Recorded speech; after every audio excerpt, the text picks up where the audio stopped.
Good afternoon.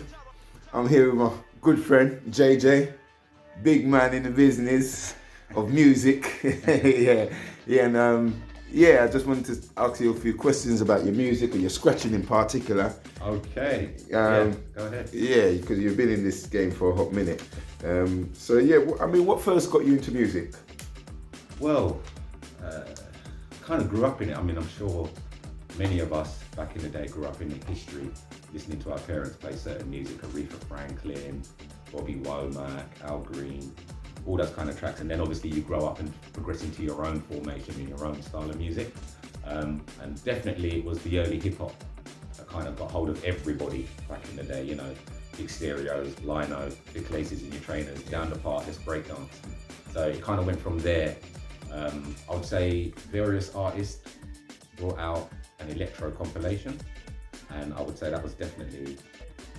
And what year are we talking? We're talking early 80s. Early 80s? We're talking the early 80s. Wow.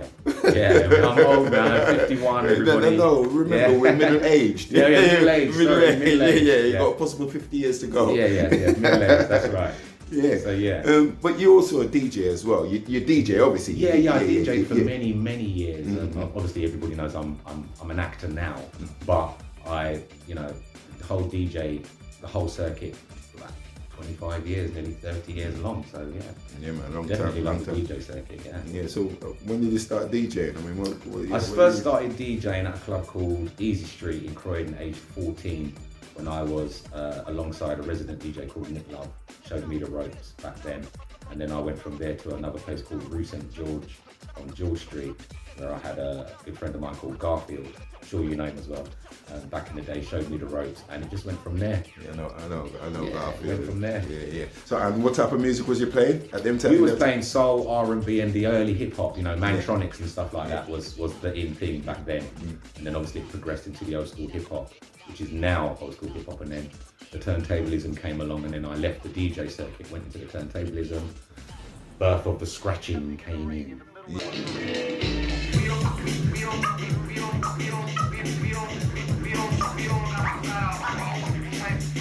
Because in the 80s was a very, very creative decade as well. 100%. Won a few competitions. I've won a few titles, I've come up really well, gone up against the best in the world at championships called the DMC, World DJ Championships, which they used to host at the Hippodrome, the Empire, 93 Feet East in Shoreditch, all these different venues. Now, of course, you upload your scratch set online and then it gets judged that way, which kind of takes away the whole vibe of going out to the venue, enjoying yourself, having a lot of PAs come up before the competition and so on.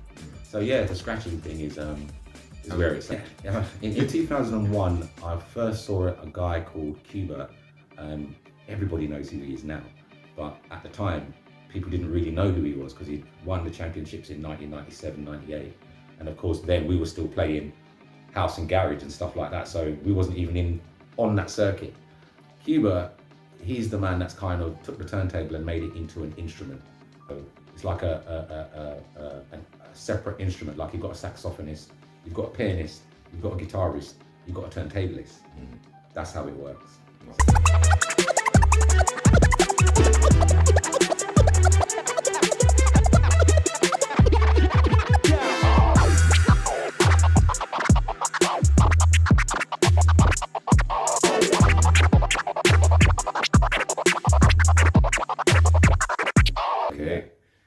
So, and you've been scratching for how long now? 25 years. 25 years, that's a good time. So what's your view of, because me personally, I don't really see a lot of scratching back in the jungle days. I think it was DJ Hype or Nicky Black Market. Yeah, DJ Hype used to do some basic patterns which at the time was pretty good because no one had really heard scratching on top of drum and bass. Yeah, that's right. So it kind of brought the elements then, but then obviously as time goes on, you get DJs who are way more advanced in the scratch field. JFB is another very talented scratcher, especially on drum and bass. And then obviously myself. So what's your take on scratching today? I mean, obviously you can compare it to back in the days when you first started in the old hip hop era and all that sort of stuff. I mean, how do you see it today? Well, now it's just got more technically advanced. I mean, you've got all these softwares like Track to Scratch, which is what I use, Audio 6. You've got Rain Serato, which allows you to jumping between digital vinyl and real vinyl. Wow. So that's what makes it a lot more interesting now. So it's easier to build sets. The scratching sounds so much cleaner, finer, and that's definitely going to be the way forward. I mean, my decks are digital decks and analog decks. If I flick of a button, I can change. But would you say it's a dying art, or is it because me personally, obviously, I'm not a scratcher. I'm not in that world like that, so I don't really see a lot of scratching or scratch artists. And, well, what it is, you've got to understand, as technology moves on, the kids move along with it. Yeah. So all us lot who are old school turntablists who will stick to using vinyl and maybe tractor from time to time, now there's no such thing as normal vinyl. Like DJs now, especially the younger generation, everything has to be it's digitally based. There's no analog involved. Yeah, everything is touch a button and you're queued up and you're ready. Not put the headphones on, mix it, listen to it with the pitch and then mix. There's none of that. Press a button. Come and see my laptop live. Yeah, Neo-modernism. It's not the same. Yeah, it's completely different now. Wow. Completely different. So what are my final question really? Yeah. What would you like to see in the world of scratching today? Well, I don't know, events, competitions, basically I can say there's a guy called, there's a few guys, but one who sticks out, who was UK based, is now living in Switzerland, and he knows I'm coming to see him soon, is DJ Supreme. And these guys, when they make their videos, you will always see the scratch DJ showcasing his skill within the track that they've just built and made. And this is really the way forward for most hip hop. It's been going on a long time because Supreme's been doing it for years. He's got so many different artists working with him at the same time, from real old school hip hop, Ice-T, just to name a few.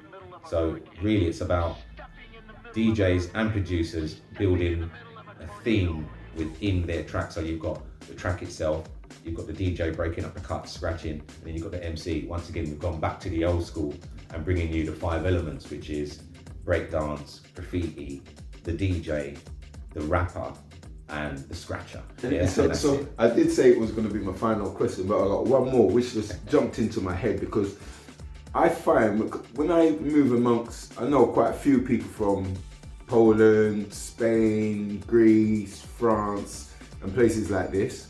And when I speak to these people, it feels as though they hold on to the olden style of hip hop and practice that and break dance and scratching and stuff like that more than we do in the UK. Yes, because they are sticking with the elements of hip hop. The UK wants to veer off. UK hip hop is separate to everything else, just like UK drum and bass. It's separate to everything else. It's underground, and that underground vibe is what they've decided to stick to. The Ukrainians, even the US. Yeah. You know what I mean? DJs like DJ Precision, got the German DJ Rhaatid, they're keeping it hip hop, and that's what is real about hip hop. You can't veer off and mix something else, it doesn't sound right. You know, so that's it, yeah. Is there any final words that you like to say to the hip hop community out there in the UK? Only if you're a real turntablist, and when I use that word, DJs will know exactly what I'm talking about. There's 100 million DJs, you've heard this cliche before. There's 100 million DJs that can mix. But what is a DJ if you can't scratch? That's the old school element. And if you can scratch, that shows the history of where you are as a DJ. Don't ask me to show you any scratching now. Well, I'm definitely going to ask you to show me that. You can't give this brilliant interview and not show us the skills, man. All right, no worries. Yeah, man. We'll do. Man. Well, thank you very much for that talk. We've learned a lot. I've learned a lot. And now we're going to look at some scratching. Love, bro. Yeah.